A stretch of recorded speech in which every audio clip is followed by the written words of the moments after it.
వానచుక్క జాడ కోసం ఆగమవుతున్న అన్నదాతలు.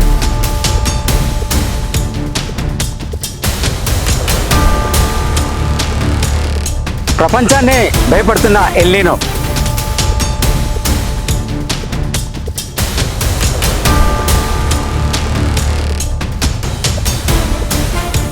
ఎల్నినో దెబ్బకు ముఖం చాటేసిన నైరుతి ఋతుపవనాలు.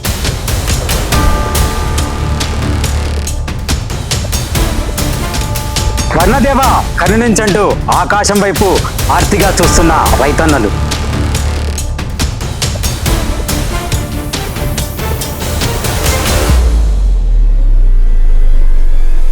నేను ప్రవీణ్, మీ పీపుల్స్ మీడియాలో మరింత సమాచారాన్ని అందిస్తా.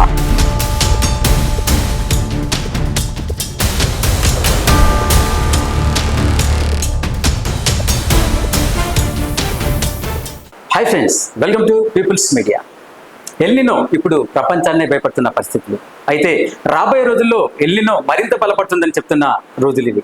అయితే ఇప్పటికే రైతులు సాగు చేసుకొని ఆకాశం వైపు ఆర్తిగా చూస్తున్నారు. వర్షము చురుక రాలిపోతుందని కప్పతల్లి పూజలు కూడా చేస్తున్నారు. ఈ సమయంలో ఎల్నినో ఎలా ఉండబోతోంది, ఎల్నినో ఎలాంటి పరిస్థితులు చేయబోతుంది, రైతుల పరిస్థితి ఏంటిది తెలుసుకునే ప్రయత్నం చేద్దాం. ప్రస్తుతం మనకు జగిత్యాలలోని ప్రాంతీయ వ్యవసాయ పరిశోధన కేంద్రం సంబంధించిన సైంటిస్ట్ రామకృష్ణ గారు మరియు మెట్రాలజిస్ట్ శ్రీలక్ష్మి గారు వీరిద్దరు మనతో ఉన్నారు. సార్ నమస్కారం. సార్ మేడం నమస్తే అండి. ఇప్పుడు ప్రస్తుతం ఎల్నినో ఎలా ఉంది, ఎల్నినో పరిస్థితులు ఎలా ఉంది సార్?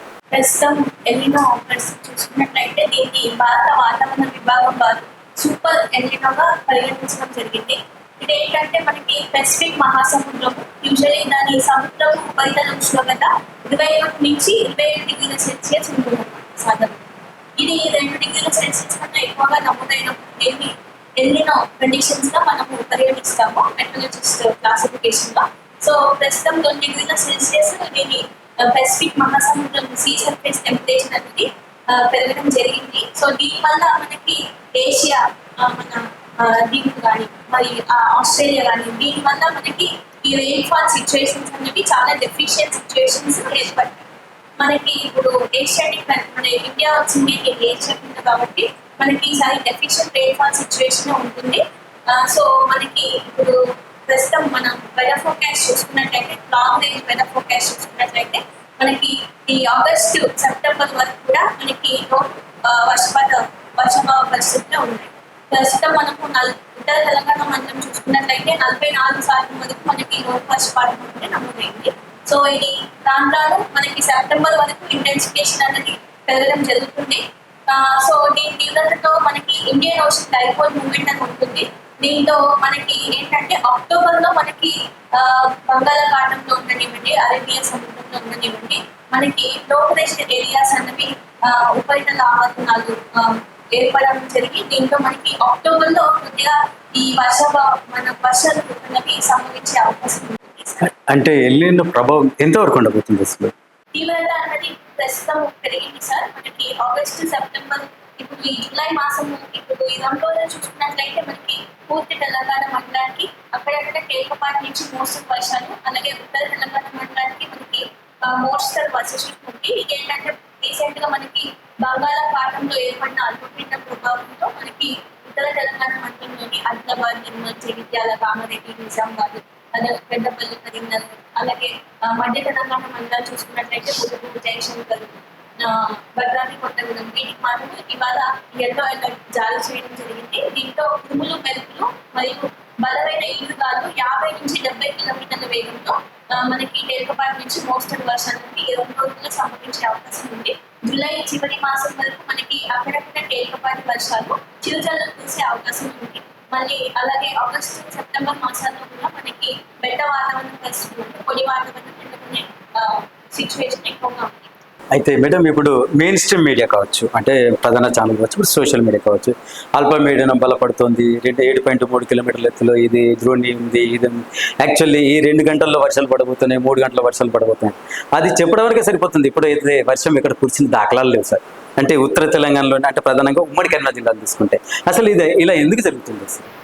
లో ప్రెషర్ ఏరియాస్ అనేవి మనకి బంగాళాఖాతంలో కానీ అరేబియా సముద్రంలో కానీ ఉపరితల ఆవర్తనం అనేది మనకి ఒక 3 ఫీట్ వరకు 1 మీటర్ పెరగడం అనేది మనము ఇస్తున్నాము.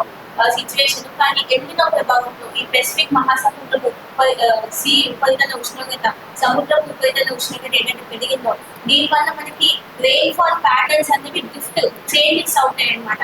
మనకి మూమెంట్ అనేది మనకి ఇక్కడ డ్రై ఏరియాస్ అవుతాయి మెయిన్ గా. సో ఈ చేంజెస్ అనేవి మనకి ఎల్నినో ప్రభావమే ఎక్కువగా కనిపిస్తుంది ప్రస్తుతం. దీంతో మనకి రెయిన్ఫాల్ అనేది డ్రై పీరియడ్ అయిపోతుంది. ఈ రెయిన్ఫాల్ మనకి సౌత్ అమెరికా ఆ సైడ్ కి మనకి షిఫ్టింగ్ అయినాయి rainfall patterns. So Asia, Australia చూసుకున్న ఇండియా మనకి డ్రై పీరియడ్ అవుతుంది. అంటే ఏ ఏ జిల్లాల్లో వర్షాభావ పరిస్థితులు నెలకొనే అవకాశం ఉన్నది అసలు? పూర్తి తెలంగాణలో చూసుకున్నట్లయితే ప్రస్తుతం ఈసారి ఉత్తర తెలంగాణ మండలంలో జగిత్యాల, మంచిర్యాల వీటికి మాత్రం మనము ఎక్కువగా వర్షాభావ పరిస్థితులు నెలకొనే అవకాశం ఉంది. హైదరాబాద్ కూడా ప్రస్తుతం సిచ్యువేషన్ కూడా అలాగే. అయితే ప్రధానంగా తెలంగాణలో వ్యవసాయం అంటే నైరుతి ఋతుపవనాల మీద డిపెండ్ అయి ఉంటాం సార్. ఆ తర్వాత ఈశాన్య ఋతుపవనాల మీద. ఇప్పుడు నైరుతి ఋతుపవనాలు మొన్నటిదానికి వచ్చాయి, విస్తరించాయి, బలంగా కదులుతున్నాయి అన్నారు. సడన్ గా ఎందుకు ముఖం చాటేసాయి అంటారు సార్? ఇప్పుడు పెసిఫిక్ మహాసముద్రము ముందుగా చూసుకున్నట్లయితే ఇలాంటి సిచ్యువేషన్ అన్నది మెయిన్ గా మనమే చూసుకున్నట్లయితే వ్యవసాయంలో కూడా వరి దుమ్ములు ఎక్కువగా కాల్చడం వల్ల మనం కూడా పొల్యూషన్ అన్నది ఎక్కువగా మనం ఒకనొక కారణము వ్యవసాయం కూడా మనము దానికి ఇంపాక్ట్ చూపిస్తుంది. సో అలాగా ఇంకా పొల్యూషన్ అన్నవి, వెహికల్స్ అన్నవి చాలా ఇప్పుడు కార్బన్ డైఆక్సైడ్ రిలీజ్ కానివ్వండి, గ్రీన్ హౌస్ గ్యాస్ ఎమిషన్స్ కానివ్వండి చాలా చేంజెస్ అయ్యి మనకి యూజువల్లీ చూసినట్లయితే 1800 సంవత్సరం అంటే గత ఒక నార్మల్గా చూసుకున్నట్లయితే గత 100 సంవత్సరాల్లో భూపరితల ఉష్ణోగ్రత 1 డిగ్రీ సెల్సియస్ పెరగడం చూసినట్లయితే, కానీ ఇప్పుడు గత 20 సంవత్సరాలనే మనకి భూపరితల ఉష్ణోగ్రత 1 డిగ్రీ సెల్సియస్ పెరగడం జరిగింది. అంటే వాతావరణంలో ఇంతగా క్లైమేట్ చేంజ్ అనేది ఇంతగా ఇంపాక్ట్ చూస్తుంది. సో గతంలో 100 సంవత్సరాలు నెలకొన్న పరిస్థితుల్లో ఇప్పుడు మనకి గత 20 సంవత్సరాలనే నెలకొనడం జరిగింది. అంటే వాతావరణంలో చాలా మార్పులు చోటు చేసుకుంది. ముఖ్యంగా తెలంగాణ చూసుకున్నట్లయితే 2018 తర్వాత నుంచి చూసుకున్నట్లయితే మనకి గాలిలో తేమ శాతం కూడా మనకి ఈ రబీ సీజన్ యాసంగి మాసంలో చూసుకున్నట్లయితే మెయిన్గా మనకి 7 నుంచి 14% పెరగడం జరిగింది ఉదయం గాలిలో తేమ శాతం. సో వాతావరణం మార్పులు చాలా చోటు చేసుకుంటాయి. సో ప్రస్తుతం వ్యవసాయం అన్నది కూడా మనం వాతావరణాన్ని వ్యవసాయ సూచనలు పాటిస్తున్నట్లయితే రైతులు మంచి. అయితే మేడం ఇక్కడ చిన్న క్లారిటీ మేడం, ప్రస్తుతానికి ఎల్నినో వస్తే మనకు ఇండియన్ హిందూ మహాసముద్రం డైపోల్ మనకి హీరోగా నిలుస్తుంది. ఈ డైపోల్ వస్తే మాత్రం మనకు వర్షాలు పడే అవకాశం ఉందని చెప్తా. అసలు ఈ డైపోల్ అంటే ఏంటి madam? Sir, Indian ocean dipole అనేది సీ సర్ఫేస్ ఉంటుంది కదా, దాంట్లో సీ సర్ఫేస్ టెంపరేచర్స్ అనేవి చేంజ్ అవుతాయి. ఇప్పుడు మనకి పాజిటివ్ డైపోల్ ఉంటే రెయిన్ఫాల్ ఈవెంట్స్ ఎక్కువగా ఉండడం, నెగిటివ్ ఉంటే మనకి 0 ఉంటే మనకి రెయిన్ఫాల్ ఛాన్స్ లో ఉండడం. సో ఇది ఆల్మోస్ట్ మనకి సీ లెవెల్ రైస్ దాని టెంపరేచర్స్ బట్టి ఇండియన్ ఓషన్ డైపోల్ మూవ్మెంట్ అనేది చేంజెస్ అవుతుంది. అయితే ఇప్పుడు లాస్ట్ ఈ ఎల్నినో అనేది 1850 అంటే దాదాపు 150 years బ్యాక్ ఇలాంటి ఒకటి వచ్చింది. దీంతో అప్పుడు 4 కోట్ల మంది చనిపోయారు. అంత తీవ్రమైన పరిస్థితులు ఉంటాయి. ఇప్పుడు ఉన్న పరిస్థితుల్లో అంత తీవ్రమైన పరిస్థితులు ఉంటాయంటారు అసలు? ప్రస్తుతానికి మన Indian agriculture department long range weather forecast చూసినట్లయితే 2015 ఎల్నినో పోల్చడం అనేది జరుగుతుంది. అంతగా ఇప్పుడైతే మనకి సిచ్యువేషన్ తెలియదు. సెప్టెంబర్ మాసానికి వచ్చినట్లయితే మనకి కంప్లీట్ పిక్చర్ ఆఫ్ ఎల్నినో అనేది తెలియజేస్తుంది. ఈ ఎల్నినో పరిస్థితుల్లో కూడా భారీ వర్షాలు కురిసే అవకాశం ఉందట. భారీ వర్షాలు అంటే సార్ కురిస్తే 1-2 రోజులు మాత్రమే కురిసే అవకాశం ఉంటుంది ఎల్నినో ఉన్న సిచ్యువేషన్. అది కూడా ఏంటి అంటే మనకి ఉష్ణోగ్రతలు అనేవి పెరిగి ఉరుములు మెరుపులతో ఉన్న వర్షాలు మాత్రమే, అంటే దట్టమైన నిమ్మస్ మేఘాలు అంటారు, దీంతో కురిసే వర్షాలు మాత్రమే ఈ ఎల్నినో సిచ్యువేషన్స్ లో ఎక్కువగా కనిపిస్తాయి. నార్మల్గా నైరుతి ఋతుపవనాలతో సంభవించే వర్షాలతో కాకుండా మనకి ఈ థండర్స్టార్మిక్ రెయిన్స్ అనేవి ఎక్కువగా ఉంటాయి. ఒక ప్లస్ థింగ్ ఏంటంటే మనకి మెయిన్లీ అక్టోబర్కి వచ్చినప్పటికి positive Indian ocean dipole movement లో మనం ఈ లోకల్ ఏరియాస్ లో కొద్దిగా వర్ష సూచన అనేది కనిపిస్తుంది. అయితే మీరు మేడం ఇప్పుడు క్యూములో నింబస్ మేఘాలని చెప్పారు. క్యూములో నింబస్ మేఘాల రాజు అంటారు. అసలు ఎందుకు క్యూములో నింబస్ మేఘాలతో ఒకటిసారి అధిక వర్షపాతం ఎందుకు కురుస్తుంది అసలు? సార్, ఇది క్యూములో నింబస్ మేఘాలు అంటే దట్టమైన నల్లని మేఘాలు సార్. ఇవి పెద్దగా ఇవి టవర్ రూపంలో నల్లని మబ్బులు. ఇవి ఎత్తైన టెరెస్ అంటే ఎత్తైన క్లౌడ్స్ అని దీన్ని పరిగణిస్తాం, హై లెవెల్ క్లౌడ్స్. ఇవి అబౌట్ 100 kilometers అంటే ఫ్రమ్ ది గ్రౌండ్ లెవెల్ నుంచి ఉంటాయి అనమాట, అంత high level clouds. But thing ఏంటంటే ఇవి మెయిన్ గా మనకి సీ సర్ఫేస్ టెంపరేచర్ చేంజ్ అయినప్పుడు ఈ ఆవిరి ఉంటుంది కదా మెయిన్ గా, దాంట్లో ఈ క్లౌడ్స్ అనేవి ఫామ్ అయ్యి మనకి మూమెంట్ అనేది ఇచ్చుకుంటూ ఇవి మెయిన్ గా 3 hours లో అంటే నౌకాస్ట్ అలర్ట్స్ అనేది ఇండియా మెట్రలాజికల్ డిపార్ట్మెంట్ ఇస్తుంది. ఈ నౌకాస్ట్ అలర్ట్స్ లో ఈ క్యూములోనింబస్ మేఘాలని ఫామ్ అయ్యి దీంట్లో ఏంటంటే sir positive and negative charges కొల్లాయి అవుతాయి అనమాట. ఐస్ క్రిస్టల్స్ ఉంటాయి కదా ఈ దట్టమైన నల్లని మేఘాల్లో, పాజిటివ్ ఇంకా నెగిటివ్ క్రిస్టల్స్ ఇవి కొల్లాయి అయ్యి దీంతో థండర్ స్టార్మ్స్ ఫామ్ అవుతాయి. ఈ థండర్ స్టార్మ్స్ ఏంటంటే మీరు మెయిన్ గా చూసుకున్నట్లయితే ఎప్పుడైనా ముందు మనకి ఉరుము శబ్దం కన్నా ఇప్పుడు ఫస్ట్ లైట్నింగ్ వస్తుంది. లైట్నింగ్ వచ్చిన 15 సెకండ్లు మీరు కౌంట్ చేసుకున్న తర్వాత మీకు ఉరుము శబ్దం అనేది వస్తుంది. మీకు ఎంత శబ్దము ఎంత గట్టిగా వస్తే మనకి అంత నియర్ వేలో ఉండడం, అలాగే మనకి లైట్నింగ్ కనిపిస్తుంది కదా, నేరుగా యూజువల్లీ 15 seconds లోపల మనకి ఉరుము శబ్దం అనేది వినిపిస్తుంది. ఎంత దగ్గరగా ఉంటే మన పాసింగ్ క్లౌడ్స్ అనేవి అంత దగ్గరగా ఉంటే ఈ క్యూములోనింబస్ మేఘాలు అన్నది పాస్ అయినప్పుడు మాత్రమే దీంట్లో దట్టమైన ఈరుగాలు, బలమైన ఈరుగాలు 17 చదువులతో కురుస్తాయండి. ఈ బలమైన ఈరుగాలు అన్నవి 30 నుంచి 40 కిలోమీటర్ల కన్నా ఎక్కువ వేగంతోనే ఉంటాయి. ఇవి జస్ట్ ఒక 15 నిమిషాలు కురుస్తాయి, లోపల 15 నిమిషాల కన్నా తక్కువగానే కురుస్తాయి, కానీ విధ్వంసం సృష్టించి మేఘాలు అనమాట. అందుకే ఢిల్లీ మేఘరాజు. అయితే ఇక్కడ చిన్న క్లారిటీ మేడం, ప్రస్తుతం ప్రతి హిందూ కూడా జీవితంలో ఒక్కసారైనా అమర్నాథ్ యాత్ర చేయాలని కోరుకుంటారు. అయితే ఇప్పుడు అమర్నాథ్లో ఉన్న శివలింగం వారం రోజుల్లో పట్టే 90% కరిగిపోయిందని కూడా చెప్తున్నారు. ఎందుకు కారణం అంటే వాతావరణంలో ఒకసారి వేడి పెరిగిపోయిందని కూడా అంటున్నారు. ఎందుకు ఇలా జరిగింది అసలు? అండ్ నిజంగా అది హిమాలయాలు నిజంగానే కరిగిపోతున్నాయా? పరిస్థితులు ఎలా ఉంటున్నాయి అసలు? యూజువల్లీ చూసుకున్నట్లయితే మన ప్లేన్ రీజన్స్ కన్నా చూసుకున్నట్లయితే హిల్లీ రీజన్స్ లో ఎక్కువగా ఎప్పుడైతే క్లైమేట్ చేంజ్ అయినాయో దీని ఎఫెక్ట్స్ అనేవి మంచిగా కనిపిస్తాయి అన్నమాట మనకి. సో హిమాలయ రీజన్స్ లో చూసుకున్నట్లయితే పోలార్ గ్లేషియర్స్ ఉంటాయి కదా, అవి మెల్ట్ అవ్వడం మనకి క్లైమేట్ చేంజ్ ఈవెంట్ గా మనము క్లాసిఫై చేసుకుంది. ఇప్పుడు కొన్ని చూసుకున్నట్లయితే అంటార్టికాలో కూడా గడ్డి మొలకడం జరుగుతుంది. ఎందుకంటే ఇది one of the climate change. Pacific ocean see surface temperatures ఉన్నది మనకి రైజ్ అవుతున్నాయి.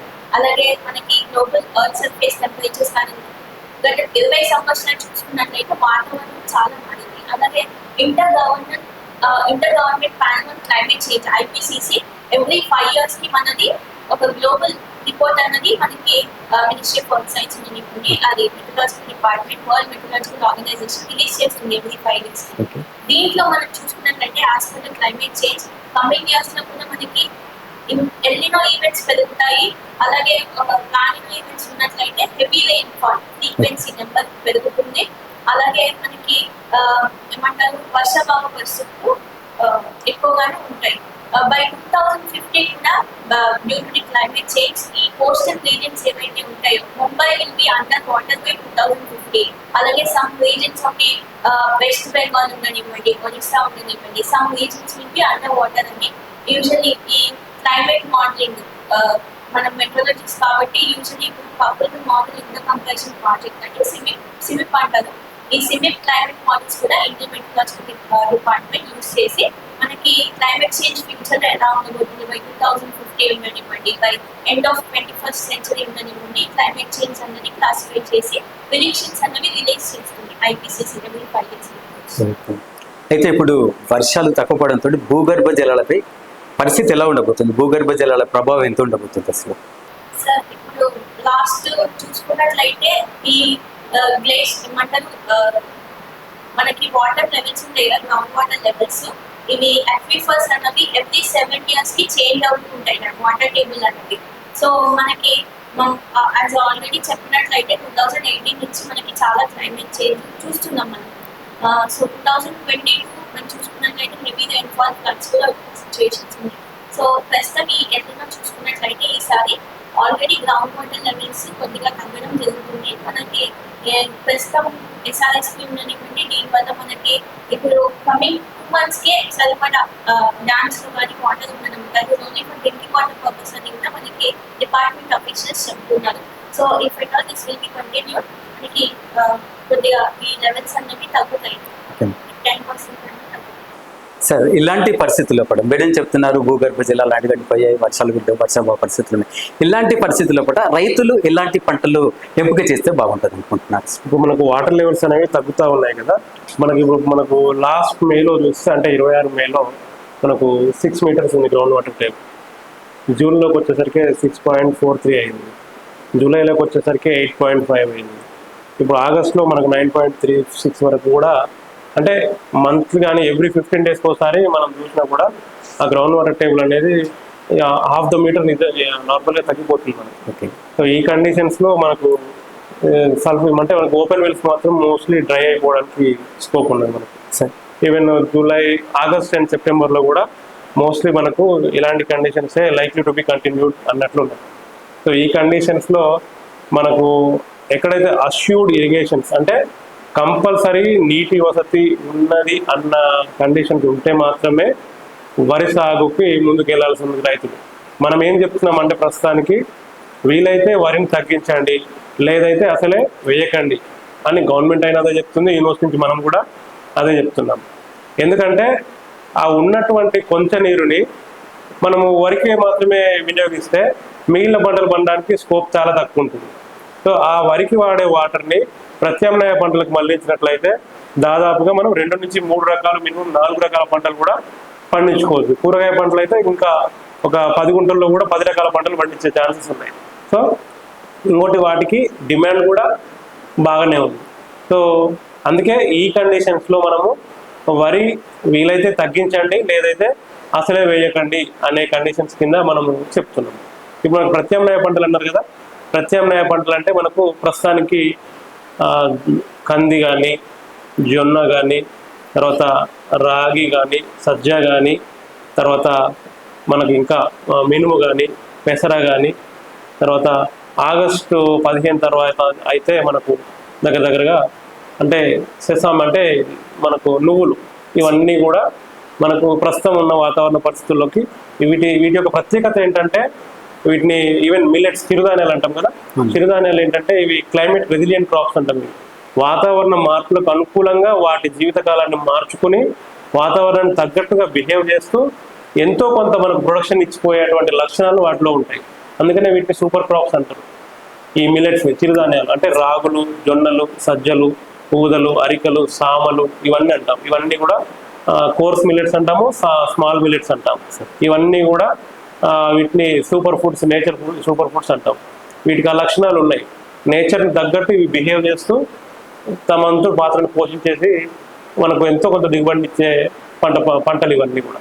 సో ఈ చిరుధాన్యాలను ప్రమోట్ చేసుకోవచ్చు. మామూలుగా మనకు అలవాటు ప్రకారం ఉన్నటువంటి కంది కానీ, పెసర కానీ, మినుము కానీ, జొన్న కానీ, ప్రొద్దుతిరుగుడు కానీ, ఇవన్నీ కూడా మనం ప్రస్తుతం ఉన్న కండిషన్స్లో మనకు బాగా ఫిక్స్ అవుతాయి. ఇంకొకటి ఏంటంటే వీటికి నీటి అవసరం కూడా చాలా తక్కువ ఉంటుంది. మనకు వరి తీసుకుంటే దగ్గర మనకు 1000 పైన అంటే 1200 mm వాటర్ మినిమం కావాల్సి ఉంటుంది వరి మనకు పండించాలంటే. 1 కేజీ వరి పండించాలంటే మినిమం మనకు 2000 నుంచి 2500 లీటర్ల వరకు నీళ్ళు అవసరమవుతాయి. 1 కేజీ వరి ధాన్యం మన చేతికి రావాలంటే దగ్గర 2000 నుంచి 2500 లీటర్ల నీళ్లు మనం వాడిస్తున్నాం. అదే 2000 నుంచి 2500 లీటర్లు పెడితే మనకు కూరగాయలు పండించుకోవచ్చు, ఆకుకూరలు పండించవచ్చు, ఇవన్నిటి కూడా స్కోప్ ఉంటుంది. ఇంకొకటి వాటికి మార్కెట్లో డిమాండ్ కూడా బాగానే ఉంది. తర్వాత ఈ పెసర, మినుము, ఇవన్నీ కూడా చాలా తక్కువ సమయాన్ని తీసుకుంటాయి. అంటే పెసర చూస్తే మనకు 60 నుంచి 65 రోజుల్లోనే పంట కాలం ముగిస్తుంది. 60 నుంచి 65 రోజుల్లో కూడా ఇవి మనకు మంచి నేలలు ఉన్నాయి, బలమైన నేలలు అనుకోండి. తేలికపాటి నేలలు అయితే దగ్గర 5 క్వింటాల వరకు ఎకరాకి దిగుబడి ఇస్తుంది. అదే మనకు నల్ల భూమి, రేగడి భూమి, మంచి కండగలిగిన భూములు అయితే 6 నుంచి 8 క్వింటాల వరకు కూడా మనకు దిగుబడి ఇస్తాయి. ఇంకొకటి మార్కెట్లో వీటికి ప్రస్తుతం ఉన్న డిమాండ్ ఎట్లా ఉందంటే 8 నుంచి 9 వేల వరకు కిట్టాకు ఉంది. మనకు తక్కువ ఖర్చు, మనకు ఎకరా సాగు చేయాలంటే 10,000 లోపలనే ఖర్చు అయిపోతుంది. దిగుబడి చూస్తే 6 నుంచి 7 క్వింటాలు వస్తుంది. మనకి ఎంత సింపుల్గా చూసుకున్నా 50 నుంచి 60 వేల రూపాయలు 1 ఎకరాకు మిగులుతాయి. అదే వరి సాగు చూసామనుకోండి, వరి మనకు ఖర్చులన్నీ పోగా రైతుకి ఆయన కష్టం కూడా పక్కన పెడితే ఆయనకు మిగిలేది ఏంటంటే 20,000 కంటే తక్కువనే మిగులుతుంది 1 ఎకరా సాగు చేస్తే. అలాంటి కండిషన్స్లో మనం రైతుకి బేసిక్గానే మనం వరిని ఎక్కువ చేయొద్దని చెప్తున్నాం. ఇప్పుడున్న కండిషన్స్ కంపల్సరీ వరి చేయొద్దు అనే పరిస్థితికి మనం వచ్చేసినాం. ఒక్కసారి ఎల్లినో వచ్చిందంటే రైతులు ఈ ప్రస్తుతానికి అంటే ప్రస్తుతం మన అలవాటు ప్రకారం ఏం చేస్తున్నా అంటే రైతుకు ఏం చేయాలనో పాలిపోయే దిక్కుతోచిన పరిస్థితిలోకి రైతు వెళ్ళిపోయాడు. అంటే వరిని అంతగా అడాప్ట్ చేసుకున్నాడు రైతు, అంతగా వరిని అడాప్ట్ చేసుకున్నాడు. ఇప్పుడు ఆయనకి మనం ఎన్ని చెప్పినా కూడా ఆయన మనసు ఇంకా కూడా వరి పైనే ఉంది. వర్షం పడుతుందేమో, నెక్స్ట్ వీక్ పడుతుందేమో, ఆ వచ్చిపోయే వారం పడుతుందేమో, మళ్ళీ ప్రాజెక్ట్స్ నిండుతాయేమో, నీళ్ళు వస్తాయేమో, కాలువలు నీళ్ళు వస్తాయేమో అన్న ఆశతో రైతు ఎదురు చూస్తున్నాం. కానీ ఇప్పుడున్న ఎల్లినో ఆల్రెడీ తనకు మేడం చెప్పినట్టు ఈ ఇయర్ మనకు సూపర్ ఎల్లినో, అంటే చాలా తీవ్రత ఉంటుంది. ఆల్రెడీ మన దగ్గర 45 నుంచి 50% డెఫిసిట్ రెయిన్ఫాల్ నమోదైంది. సాధారణ వర్షపాతం నమోదు కావడం కంటే కూడా 45 నుంచి 55% వర్షపాతం తక్కువ నమోదైంది. మన జగిత్యాల జిల్లా చూస్తే కూడా అంతే నమోదైంది. మనకు నిన్నటి వరకు 132 మిల్లీమీటర్ల వర్షపాతం మాత్రమే నమోదైంది. మనకు ఇప్పుడు దాకా పడాల్సింది 230 మిల్లీమీటర్ల వర్షపాతం వరకు నమోదు అవ్వాల్సి ఉంది. అంటే దగ్గర దగ్గర నియర్లీ 50% మనం డెఫిసిట్ లో ఉన్నాం, సాధారణ దానికంటే డెఫిసిట్ లో ఉన్నాం. సో ఈ కండిషన్స్ లో కూడా రైతు ఏం చేస్తున్నాడు, ఇంకా వరి పండిద్దాము అన్న ఆయన ఆశతో ఉన్నాడు. మనము దాన్నే మనం రైతుని మనసు మార్చే విధంగా మనం ఈ ప్రయత్నాలన్నీ కూడా చేస్తున్నాం. సో ఈ కండిషన్స్ లో ఈ ప్రత్యామ్నాయ పంటలకు పోతే రైతుకు నష్టం ఏం లేదు, ఇంకా లాభమే జరుగుతుంది. ఆ ఉన్నటువంటి కొంచెం నీరుని కనుక 2-3 పంటల వైపు సాగు చేసి మళ్లించుకున్నట్లయితే ఆయన ఖచ్చితంగా రైతు అనేది లాభసాటిగా ఈ సీజన్ కి వ్యవసాయం చేసుకోగలిగే పరిస్థితులు అయితే ఉన్నాయి. అంటే ఇప్పుడు ప్రస్తుత వాతావరణ పరిస్థితులు ఎల్లిన ప్రభావాన్ని పెంచే అవకాశం ఏమైనా ఉందా? ప్రస్తుత వాతావరణ పరిస్థితులు డెఫినెట్ గా మన ఇంటర్మీడియట్ డిపార్ట్మెంట్ ఇచ్చినట్లయితే మనకి ఈ ఎల్లినో ఈసారి సూపర్ ఎల్లినోగా ఆల్రెడీ పరిగణించారు. ఈ సిచ్యువేషన్ అనేది పెరిగే అవకాశమే ఉంది. మనకి సెప్టెంబర్ వరకు కూడా మనకి డెఫిసిట్ రెయిన్ఫాల్ ఉంది. అంటే ఈ సంవత్సరం మనకి నైరుతి ఋతుపవనాలు 75% వరకు మనకి నైరుతి ఋతుపవనాల నుంచే వర్షపాతం అనేది నమోదవుతుంది కదా ప్రతి సంవత్సరం. సో ఈసారి లోటు వర్షపాతమే నమోదయ్యే అవకాశం ఉంది. సో అలాగే ఇప్పుడు ఈ ముందస్తు వాతావరణ సమాచారం ఎలాగైతే మనము ప్రతి నెల చివరిలో మనము రాబోయే నెల మాసంలో వర్షపాతం ఎంత ఉండబోతుందో అన్నది లాంగ్ రేంజ్ వెదర్ ఫోర్కాస్ట్ అంటే దీర్ఘకాలిక ముందస్తు వాతావరణ సమాచారం ఉపయోగించి మనము తెలియజేస్తాం. సో అంటే 10 రోజుల కన్నా మించి ఉన్నప్పుడు దీన్ని లాంగ్ రేంజ్ అంటారు. ఈ long range weather forecast use చేసి ఈ ముందస్తు వాతావరణ సమాచారం అన్నది ఇస్తామంట పూర్తి నెల ఎలా ఉండబోతుందని. సో ఇప్పుడు జూలై చివరిలో మనము ఆగస్ట్ ఎలా ఉండబోతుందని చెప్తాం. ఈ ఆల్రెడీ మనము ఇంటర్మీడియట్ క్లాస్ డిపార్ట్మెంట్ మనకి మేలోనే మనము మే చివరి వారంలో పూర్తి నైరుతి ఋతుపవనాల సిచ్యువేషన్ ఎలా ఉంటుంది, అలాగే ఈసారి ఎల్లినో సిచ్యువేషన్ ఉంటుందని క్లియర్ పిక్చర్ అనేది ఇవ్వడం జరిగింది. సో ఈ అప్డేట్స్ ఎప్పుడు చూసుకోవాలి అంటే మౌసమ్ ఐఎండి అన్న వెబ్సైట్ లో మనకి ఇంటర్మీడియట్ క్లాస్ డిపార్ట్మెంట్ అందరు ఆల్ పీపుల్ కి అవైలబుల్ గా ఓపెన్ సోర్స్ లో తెలియజేయడం జరుగుతుంది. అలాగే మౌసమ్ వెదర్ యాప్ ఇది ప్లే స్టోర్ లో ఫ్రీగా మనం డౌన్లోడ్ చేసుకొని ఎప్పటికప్పుడు తమ స్థానికంగా కానీ స్టేట్ ఇన్ఫర్మేషన్ ఉన్నది, పూర్తి ఇండియా ఇన్ఫర్మేషన్ ఉన్నటువంటి భారతదేశం పూర్తిగా ఎప్పటికప్పుడు అంటే వెదర్ ఎలా ఉండబోతుంది అన్నది మౌస్ వెదర్ యాప్ నుంచి చూసుకోవచ్చు. రైతులకు చూసుకున్నట్లయితే మనకి ఈ రాబోయే 5 రోజుల ముందస్తు వాతావరణ సమాచారం, అలాగే రానున్న 3 గంటలు ఏమైనా వాతావరణ హెచ్చరికలు ఉన్నా, లేదంటే రాబోయే 5 రోజుల్లో ఏదైనా ఎలాంటి తీవ్ర వాతావరణ హెచ్చరికలు ఉన్నా ప్రతి మంగళవారం శుక్రవారం అప్డేట్ చేస్తూ, అలాగే ప్రతి 3 గంటలకు ఈ వెదర్ అలర్ట్స్ అన్నవి హెచ్చరికలు జారీ చేస్తూ దీంట్లో వ్యవసాయ సలహాలు అన్నవి మేలు అనే మొబైల్ యాప్ నుంచి మనం తెలియజేయడం జరుగుతుంది. అలాగే డామిని అని ఇంకొక మొబైల్ యాప్ ఉంది ప్లే స్టోర్ లో. దీనికి ఏంటంటే థండర్ స్టార్మ్స్ ఈవెంట్స్ యూజువల్ గా మనం అనుకుంటాం కదా, మీరు అన్నట్టు క్యూములస్ మేఘాలు కానీ సడన్ గా 3 hours లో కానీ సడన్ ఈవెంట్స్ ఉంటాయి కదా, హెవీ రెయిన్ఫాల్ ఈవెంట్స్. సో ఈ రెయిన్ఫాల్ ఎలా వస్తుంది అంటే మనకి ఈ డామిని మొబైల్ యాప్ లో మనకి థండర్ స్టార్మ్స్ ఉండే అలర్ట్స్ జారీ చేయడం జరుగుతుంది 10-20 నిమిషాల ముందుగా. సో ఈ మన పరిధిలో 27 కిలోమీటర్ల రేడియస్ లో వరకు ఉరుములు ఎక్కడైతే పడే సూచన ఉందో ఇది అలర్ట్ రూపంగా ఇస్తుంది. మనం ఒకవేళ థండర్ స్టార్మ్ పడే ఈవెంట్ లో ఉన్నాం అనుకోండి అప్డేట్స్ లో మనకి అది అలర్ట్ ఇచ్చేస్తుంది. సో ముందుగా సేఫ్ ప్లేస్ ఎక్కడ సేఫ్ ప్లేస్ ఉంది, ఎక్కడ మనకి ప్రాబ్లం ఉందో మనకి ఈ డామిని మొబైల్ యాప్ కూడా మనం యూజ్ చేసుకోవచ్చు. 1 month వరకు మనము ముందు జాగ్రత్త ముందు చూపుతూ చెప్పొచ్చు అని కూడా ఒక మాట ఉన్నారు. ఆగస్టులో వర్షాల పరిస్థితి ఎలా ఉండబోతుంది, ఒకవేళ హిందూ మహాసముద్రంలో డైపోల్ ఏర్పడితే పరిస్థితులు ఎలా ఉండబోతాయి? ప్రస్తుతానికి ఇండియన్ ఓషన్ డైపోల్ పాజిటివ్ అయ్యే ఛాన్స్ ఉంది అక్టోబర్ నుంచి. సో అక్టోబర్ లోనే మనకి వర్షం పడే సిచ్యువేషన్స్ అనేవి ఉన్నాయి. ఆగస్టులో కూడా బెట్ట వాతావరణ పరిస్థితులు నెలకొనే అవకాశం ఉంది sir. As per long range weather forecast ఉంటుంది. మనకి ఆగస్ట్ కూడా మనకి బ్లడ్ స్పెల్స్ ఉండే ఛాన్సే ఎక్కువ. ఇదండి, రైతులు అప్రమత్తంగా ఉండి ఆరుతడి పంటలు సాగు చేస్తేనే బాగుంటుందని కూడా శాస్త్రవేత్తలు చెప్తున్న పరిస్థితులు అయితే ఇక్కడ ఉన్నాయి. ఈ సంవత్సరం సూపర్ ఎల్నినో తోటి వర్షాభావాలు ఏమి పరిస్థితులే కనిపిస్తున్నాయని చెప్తున్నారు. ఆగస్టు మాట పక్కకు పెడితే అక్టోబర్లో ఈ హిందూ మహాసముద్రంలో డైపోల్ ఏర్పడితే మాత్రం వర్షం పడే అవకాశం ఉందని, లేకపోతే మాత్రం ఈ పరిస్థితులు ఇలాగే కొనసాగుతున్నాయని చెప్తున్న పరిస్థితులు ఉన్నాయి. ఇది ప్రస్తుతం తెలంగాణ వ్యవసాయ పరిశోధన రీజనల్ వ్యవసాయ పరిశోధన కేంద్రం శాస్త్రవేత్తల మనోగతం. ఇది మీ పీపుల్స్ మీడియాతో మీ ప్రవీణ్ ఎర్వాటి, కరీంనగర్.